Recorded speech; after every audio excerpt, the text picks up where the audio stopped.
In today's video, we will be covering every type of error in Yu-Gi-Oh! And consolidating it into one short video. This video has been needed to be made for a long time, so I'm really excited to get this done and get it out to the people. Here's a look at today's iceberg video. At the top, we've got the more known stuff, and as we get down to the bottom, we've got the lesser known stuff. I worked on this video with a bunch of awesome error collectors. Make sure you give them all a follow, and without further ado, let's get into today's video. Reverse foil. This error only occurs on secret rares. If you're looking at the pattern from left to right, you'll notice that it should go from bottom to top.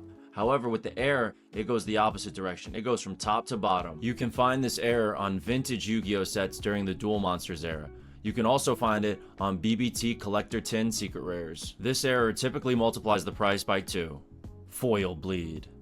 This is a pretty simple error. Typically the shiny part of the card is supposed to only be on the art, but with foil bleed, it extends past the art and it can go over the entire card. The value of this error is increased by the intensity of the foil bleed. This error has become a lot more common on modern sets, so it doesn't really add any value anymore, but on vintage sets, it can really explode the price. No name. Here you can see the imprint of the name where it was stamped, however there's no ink filling it in. Shifts. This is one of my favorite errors. Basically, it's anytime an element of the card is moved or shifted to a different direction. So here we can see the ultimate rare foiling is shifted up and to the left. In this example, you can see this name is shifted all the way up to the top of the card. And for one last example, let's take a look at this awesome time wizard where the foil is shifted downward, giving the art a brand new appearance. Anubis error. The Anubis is the stamp in the bottom right of the card. Some things that you have to know is that the Anubis will always be gold if it's a first edition or a limited edition, and it'll be silver if it's an unlimited. Here we can see that this card is an unlimited, but it has a gold stamp. So that's an error, because it's supposed to have the silver stamp. This one is awesome. It has 2 Anubis stamps, and one of them is shifted all the way up into the top left. So yeah, sometimes the stamp will be the wrong color, other times there'll be 2 of them, sometimes it'll be shifted, and even sometimes there'll be no Anubis stamp. Wrong name. This is a pretty rare error. As you can see on the left, this card is called Gaia the Dragon Champion, but on the right, it says Royal Oppression. The most famous set where you can find this error is called Dark Beginning 1. A bunch of the rares in that set have wrong names, and it's a lot of fun collecting them all. Test prints? These cards were never meant to see the light of day. These are internal test prints made by Konami to check out rarities, colors, and other factors. There's a ton of variations of these cards that come in all types of patterns. This is mine, check it out. The back of them is always going to be a normal Yu-Gi-Oh card. If you're looking to buy one of these, make sure that the name has no imprint, because a lot of people will use acetone to wipe off the front layer of these cards and create these fake test prints, but they can't get rid of that imprint. QCR stamps. In this photo, we have 3 QCRs. Those are quarter century secret rares. Check out the 25th anniversary stamp. On the left and right Dark Magician Girls, we can barely see it, but those are actually double stamped. It makes the stamp look a bit thicker and the lines aren't as crisp. Then in the middle, we can see a shift. Clearly you could see it shifted upwards onto the art. Here's some more examples of shifted QCR stamps. Absolutely beautiful. This is a new error, so it's not really sure how these affect the pricing, other than they make it go up. Crimps. The community is divided on crimps. Some people call this an error. Other people call it damaged. Either way, enough people collect these that I figured we should put it in the video. This can happen on the bottom of the card, it can happen on the top of the card. It basically happens during the packaging process, which is why some people consider it damage versus an actual misprint. No imprint.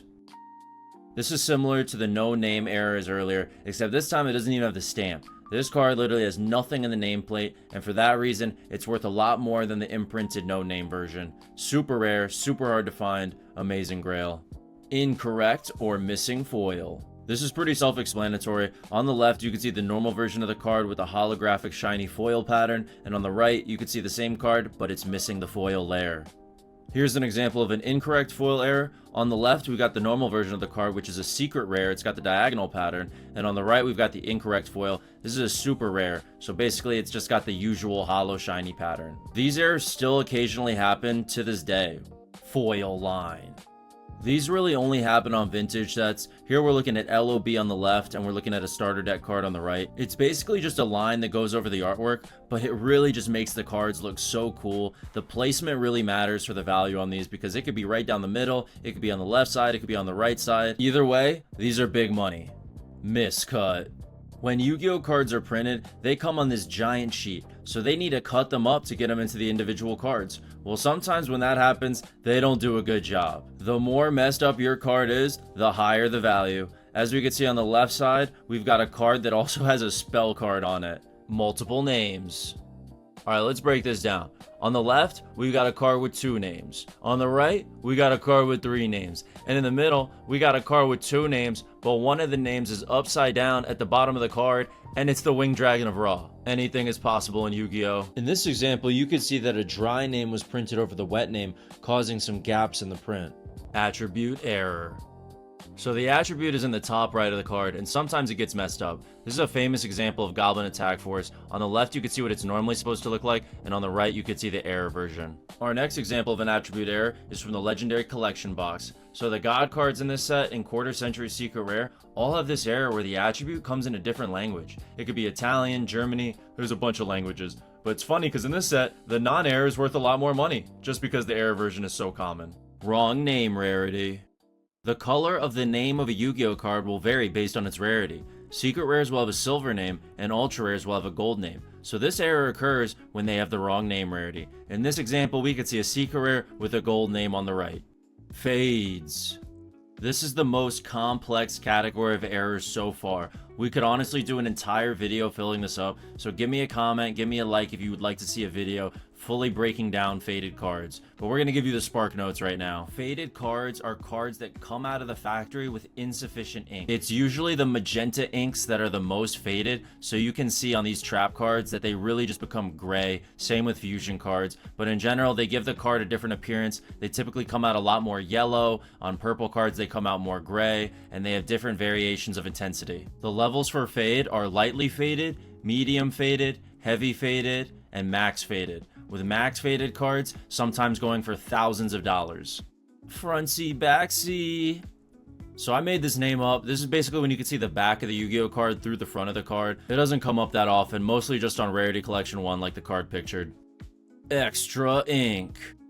I don't really have to go over this one too much. On the left you can see some blue ink, on the right you can see some red ink. Here we could see some blue ink covering the art. Here we got yellow ink on the right side making the brain look different. Extra prints. So here we can see extra printed material. It's got a few errors, multiple names, but it's got all that gold printing on it. With this card, you can see that the attribute was printed a little bit extra, the stars are printed a little bit extra, and it gives it sort of a distorted look. Additional artwork. Take a look at this card for me. You notice anything different about it? Here, let's zoom in. Yeah, you see that? Jinzo. You can barely make it out, but there he is. We'll zoom in a little bit more. Jinzo is printed on this card. This is one of the most famous examples of an extra artwork. It's been dubbed the Jinzo jar by the community, and it is worth tons of money, thousands of dollars. Let's check out some more examples. Here we can see another famous example, Mystical Space Typhoon with the print of Suijin on it. You really gotta zoom in for this one, but check it out, super sick. This error can even happen in other languages. Check it out, we've got a Stardust Dragon Gores combo. Talk about an Edison beast, I love this one. Double stamped ultimate rares. These are a collector's favorite.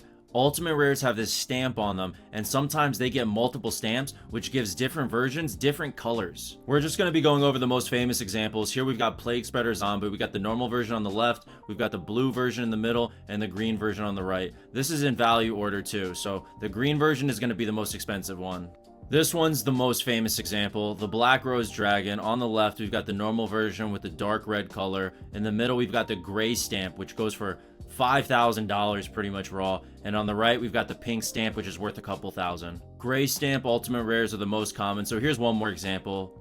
Rainbow Dragon Chaos Neos. So Konami printed these two cards as ghost rares. We got Rainbow Dragon on the left and Chaos Neos on the right. At some point, they got mixed up, and we got two amazing error grails. On the left, we have the effect card version, and on the right, we have the fusion card version. The effect card version is worth more because it literally has a different art. It's got the Rainbow Dragon name, but it has the Chaos Neos art. The fusion version, while being really expensive, is worth a little bit less because it has the correct artwork, it just has a different name on it. A clean version of the effect card will put you back around $4,000, where a clean version of the right side will put you back around $800. Obstruction. This error happens during the printing process when a piece of physical material lands on the card and blocks some of the print layers. The results are these unique looking blobs. registration errors. The easiest way that I can describe these is just everything is shifted up. The Anubis is slightly up, the foil is slightly shifted, it's slightly miscut, even the name is slightly up. If you guys want me to go more in depth on this, drop a comment. Cracked ink.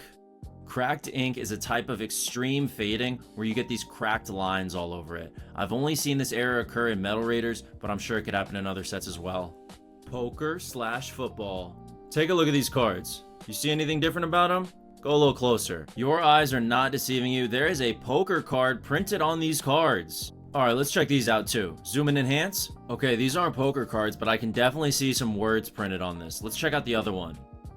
This enclosed piece of jersey, oh my god, it's a football card. If you look on the right side, you'll see the exact same piece of text that you'll find on the left card. My best guess is that during the time where Upper Deck was handling the production of Yu-Gi-Oh, they had some cross-contamination between their other products. Thank you guys so much for watching until the end of today's video.